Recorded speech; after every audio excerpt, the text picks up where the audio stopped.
Hello दोस्तों, नमस्कार। स्वागत है आपके अपने यूट्यूब चैनल संजय टेक्निकल @21 में। आज की इस वीडियो में हम, जैसा कि हमने पिछले जितने भी अभी आपकी वीडियो अपलोड की हैं DRDO सॉर्डिन की सिलेक्शन वाली क्लास में, तो जिसमें हम फीटर टेट के कुछ बहुत ही महत्वपूर्ण प्रश्नों का डेली डिस्कशन करते हैं, तो आज की इस वीडियो में भी हम फीटर टेट के कुछ बहुत ही महत्वपूर्ण प्रश्नों का डिस्कशन करने वाले हैं। और आज की यह वीडियो बहुत ही आप लोगों के लिए इंपॉर्टेंट है, क्योंकि आज की इस वीडियो में हम बाइलिंगुअल क्वेश्चन का डिस्कशन करने वाले हैं। ठीक है, यानी कि क्वेश्चन आपके हिंदी और इंग्लिश दोनों लैंग्वेज में देखने को मिलेंगे। तो कुछ लोग चूँकि डिमांड कर रहे थे कि सर क्वेश्चन जो है आप इंग्लिश में भी डिस्कशन किया करिए क्वेश्चन का, या क्वेश्चन इंग्लिश में भी लेके आएँ, तो उन सभी लोगों के लिए यह वीडियो काफ़ी हेल्पफुल होगी। और इस वीडियो के माध्यम से उन सभी लोगों को जो है काफ़ी कुछ जानकारी आज की इस वीडियो के माध्यम से होने वाला है। तो आपसे रिक्वेस्ट है कि वीडियो को अंत तक देखिएगा। और आज की इस वीडियो में हम एकदम जो है फ्रेश क्वेश्चन, आपको नए क्वेश्चन जो है इस वीडियो में देखने को मिलेंगे। ठीक है, तो उम्मीद है यह वीडियो आप लोगों के लिए काफ़ी फीटर टेट से संबंधित जानकारी प्रदान करेगी। चलिए वीडियो को शुरू करते हैं। पहला प्रश्न है हमारा वेल्डिंग से। ठीक है, पूछा गया है कि what is the function of AC welding transformer, यानी कि AC वेल्डिंग ट्रांसफार्मर का कार्य क्या है। यानी कि यहाँ पे वेल्डिंग ट्रांसफार्मर के कार्य के बारे में पूछा गया है। तो याद रखिएगा, it's converts to low voltage high current ampere, यानी कि यह लो वोल्टेज को हाई करंट एम्पियर में बदलता है AC वेल्डिंग ट्रांसफार्मर। ठीक है, तो इसको आप याद रखेंगे। और नेक्स्ट क्वेश्चन है आपका सेकंड नंबर का, what is the disadvantage of AC welding transformer. अब यहाँ पे उसका डिसएडवांटेज पूछा गया है कि AC वेल्डिंग ट्रांसफार्मर का हानि क्या है, इससे क्या हमें हानि होती है। तो याद रखिएगा, it is not suitable for welding non ferrous metal, यानी कि इसका यही डिसएडवांटेज है कि इसके माध्यम से हम नॉन फेरस मेटल की वेल्डिंग नहीं कर सकते हैं। तो इसका डिसएडवांटेज हो गया। तो सेकेंड नंबर भी हो गया आपका। और नेक्स्ट थर्ड नंबर क्वेश्चन की तरफ बढ़ते हैं। थर्ड नंबर क्वेश्चन है आपका, if the length of inner flame is L then tips should be away from metal, यानी कि यदि फ्लेम के इनर कोर की लंबाई L मीटर हो, ठीक है, तो टिप से धातु की दूरी कितनी होनी चाहिए। तो याद रखिएगा कि वहाँ पे L यानी कि इनर कोर की लंबाई प्लस 2 mm हम एक्स्ट्रा उसकी लंबाई धातु की शीट से रखते हैं। तो ये आप याद रखिएगा। नेक्स्ट क्वेश्चन है, why the cylinder keys are not removed from the cylinder while welding, यानी कि वेल्डिंग के दौरान सिलेंडर की चाबी को सिलेंडर से क्यों नहीं निकाला जाता है। तो इसका आंसर होगा टू क्लोज क्विकली, यानी कि अगर किसी भी प्रकार की एक्सीडेंट होता है, कोई आग वगैरह पकड़ती है, तो हम उसको सिलेंडर को जल्दी से बंद कर सके, इस वजह से जो है वेल्डिंग करते समय सिलेंडर में जो है चाबी जो है नहीं निकाली जाती, उसी में लगी रखे दी जाती है। तो ये भी इंपॉर्टेंट क्वेश्चन है आपका, कई सारे एग्जाम में पूछा जाता है क्वेश्चन। तो ठीक है, तो आप इसको याद रखिएगा। नेक्स्ट क्वेश्चन है, flame use for preheating in gas cutting, यानी कि गैस कटिंग में किस प्रकार के, ठीक है, कटिंग से पहले प्रीहीटिंग के लिए कौन सी फ्लेम का प्रयोग करते हैं। तो याद रखिएगा कि कटिंग से पहले प्रीहीटिंग के लिए हम न्यूट्रल फ्लेम का प्रयोग करते हैं। फ्लेम जो है आपके मुख्यतः 3 प्रकार की होती हैं, ऑक्सीडाइजिंग फ्लेम, न्यूट्रल फ्लेम और कार्बोडाइजिंग फ्लेम। ठीक है, तो ये भी आप याद रखेंगे। और प्रीहीटिंग के लिए हम न्यूट्रल फ्लेम का प्रयोग करते हैं, ये आप याद रखिएगा।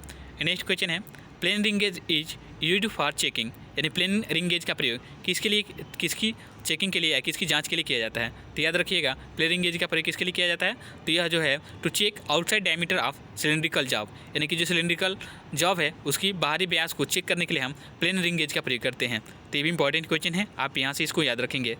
चलिए नेक्स्ट क्वेश्चन की तरफ बढ़ते हैं। और आपसे रिक्वेस्ट है कि वीडियो को अंत तक देखिए, अभी आपको बहुत ही नए क्वेश्चन इस वीडियो में देखने को मिलेंगे। ठीक है, और उन सभी लोगों के लिए हमने स्पेशली वीडियो बनाई है जो लोग इंग्लिश की डिमांड कर रहे थे कि सर इंग्लिश में भी क्वेश्चन रखिए, मतलब लाया करिए। ठीक है, तो उन सभी लोगों को से रिक्वेस्ट है कि वीडियो को आप अंत तक देखिएगा।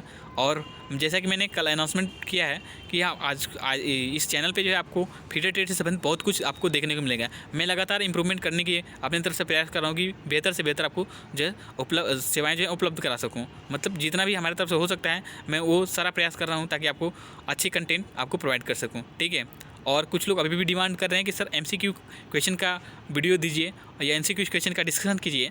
तो मैं आपको बता देना चाहता हूं कि अभी थोड़ा सा टाइम की हमारे पास शॉर्टेज चल रही है, यानी टाइम हमारे पास नहीं मिल पा रहा है। इस वजह से मैं आपका MCQ क्वेश्चन डिस्कशन नहीं कर सकता। और मैं पूरा प्रयास कर रहा हूं कि आपको जो है जब भी समय मिले तो क्वेश्चन का मैं कलेक्शन कर रहा हूं, और बहुत ही अच्छे क्वेश्चन के साथ में बहुत ही जल्द आप लोगों के साथ जो है एक वीडियो साझा करूँगा, जिसमें हम बहुत सारे क्वेश्चन का जो है डिस्कशन करेंगे। ठीक है, तो आपसे रिक्वेस्ट है कि थोड़ा सा पेशेंस बना के रखिए। और हम MCQ क्वेश्चन में करते क्या है कि एक क्वेश्चन होता है उसमें 4 ऑप्शन होता है, ठीक है। तो इससे फ़ायदा आपका ये होता है कि आपके एक क्वेश्चन के साथ साथ आपके 5 क्वेश्चन और आपके ऑप्शन से रिलेटेड उसका डिस्कशन करते हैं ऑप्शन का, तो वहाँ से क्वेश्चन आपके बन जाते हैं।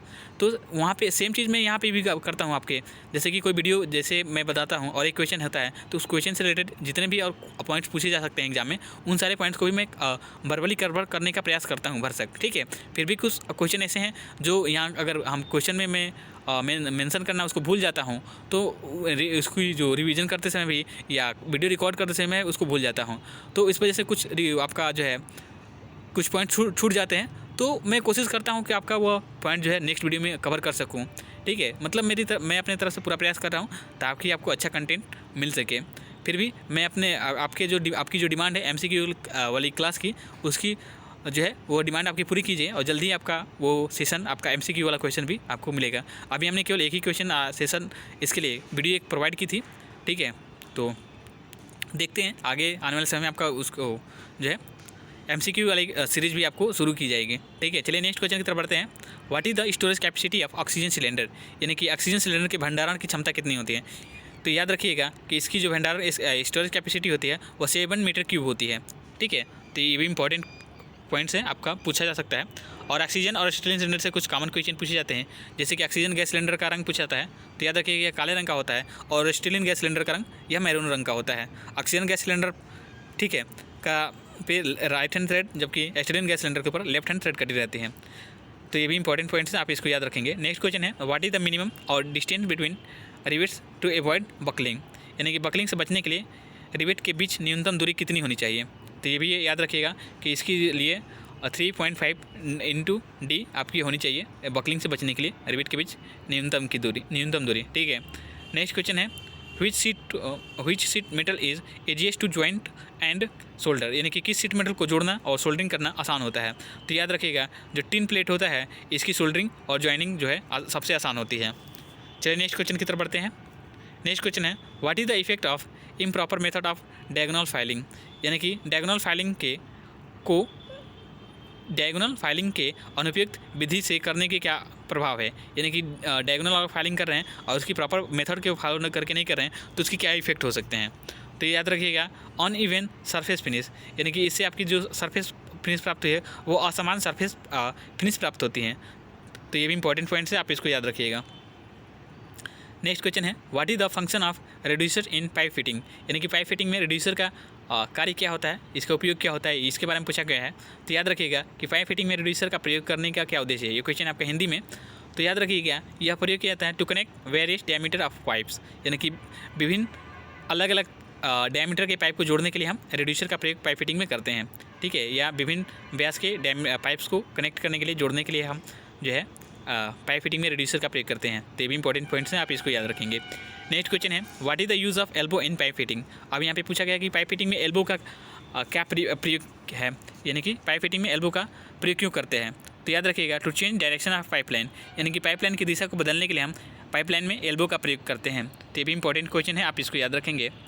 नेक्स्ट क्वेश्चन है which bearing is used in high speed devices, यानी कि हाई स्पीड पर कार्य करने वाले, ठीक है, ये डिवाइस नहीं है यहाँ पे, ठीक है। तो यहाँ पे याद रखिएगा हाई स्पीड पर कार्य करने वाले डिवाइस उपकरणों, यहाँ करोड़ों नहीं है, यहाँ पे उपकरण होगा, ठीक है। उपकरणों में कौन सा बियरिंग प्रयोग किया जाता है, तो यहाँ पे मैग्नेटिक बियरिंग प्रयोग की जाती है जो हाई स्पीड पे कार्य करने वाले उपकरण होते हैं, यानी जो डिवाइसेस होती हैं। तो ये भी इंपॉर्टेंट पॉइंट्स है, आप इसको याद रखेंगे।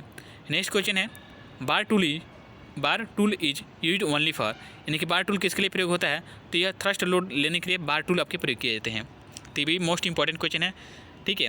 आज की इस वीडियो में हमने मैक्सिमम क्वेश्चन जो है आपके नए क्वेश्चन इंक्लूड करने का प्रयास किया है, ठीक है। नेक्स्ट क्वेश्चन की तरफ बढ़ते हैं। नेक्स्ट क्वेश्चन है आपका which abrasive is used in lapping, यानी कि लैपिंग में किस एब्रेसिव का प्रयोग करते हैं।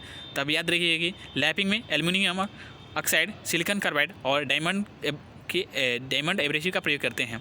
एब्रेसिव आपके दो प्रकार के होते हैं, एक प्राकृतिक और एक नेचुरल, एक आर्टिफिशियल। तो आपका जो सिलिकॉन कार्बाइड होता है और एल्युमिनियम ऑक्साइड होता है ये आपके आर्टिफिशियल एब्रेसिव है, जबकि डायमंड, एमरी, कोरंडम ये सभी आपके नेचुरल एब्रेसिव हैं, ठीक है।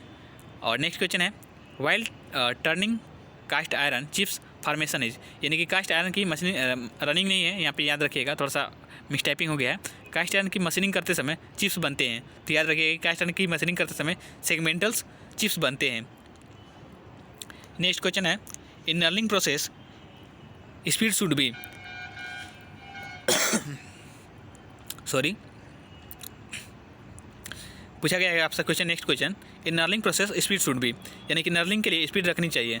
तो नर्लिंग करते समय आपकी जो स्पीड होती है वो स्लो रखी जाती है, यानी कि धीरे स्पीड रखते हैं। ठीक है। नेक्स्ट क्वेश्चन है, name 3 types of chips breaker, यानी कि 3 आपके चिप्स ब्रेकर के नाम बताने हैं। तो याद रखिएगा स्टेप टाइप, ग्रुप टाइप और क्लैंप टाइप, ये आपके 3 प्रकार के स्टेप जो है चिप्स ब्रेकर होते हैं। तो नेक्स्ट क्वेश्चन की तरफ बढ़ते हैं। नेक्स्ट क्वेश्चन आपका, what is the colour code for plastic waste in bin. ठीक है। तो याद रखिएगा कि प्लास्टिक के वेस्ट के लिए जो बिन होती है वो आपकी येलो रंग की होती है। ठीक है। और इससे संबंधित क्वेश्चन कई सारे एग्जाम में पूछे जाते हैं। तो मैं और कुछ बिन्स होते हैं जहाँ जिनसे क्वेश्चन आपसे एग्जाम में पूछे जाते हैं। जैसे कि आपसे पूछ सकता है कि मेटल स्क्रैप के लिए कौन से कलर के बिन का प्रयोग करते हैं। तो याद रखिएगा मेटल स्क्रैप के लिए रेड कलर के बिन का प्रयोग करते हैं। ठीक है। वैसी प्रकार से पेपर वेस्ट के लिए कौन से रंग के बिन का प्रयोग करते हैं। तो याद रखिएगा उसके लिए ब्लू कलर के बिन का प्रयोग करते हैं। वैसे ही अब खाद्य पदार्थ हैं उनको रखने के लिए, जैसे कि खाना वगैरह सब खराब हो जाता है या बच जाता है तो लोग फेंक देते हैं, तो उसके लिए कौन से बिन का प्रयोग करते हैं, कौन से रंग का। तो उसके लिए काले रंग का यानी ब्लैक कलर का बिन प्रयोग किया जाता है। ठीक है। तो ये जो वेस्ट बिन होता है या जो डस्टबिन होता है, इनसे संबंधित क्वेश्चन आपसे अक्सर एग्जाम में पूछे जाते हैं, इसके रंग से संबंधित। ठीक है। तो जितने भी क्वेश्चन पूछे जाते हैं मैंने मैक्सिमम अपनी तरफ से प्रयास किया कि उन सारे पॉइंट्स को, उन सारे क्वेश्चन को आप लोगों के साथ में डिस्कशन कर सकूँ। ठीक है। तो उम्मीद है यह वीडियो आपको पसंद आई होगी, और वीडियो पसंद आई हो तो प्लीज़ वीडियो को लाइक कर दीजिएगा, और चैनल पर नए हैं तो चैनल को सब्सक्राइब कर लीजिएगा। आज की इस वीडियो में इतना ही, मिलते हैं नेक्स्ट वीडियो में, तब तक के लिए धन्यवाद। जय हिंद।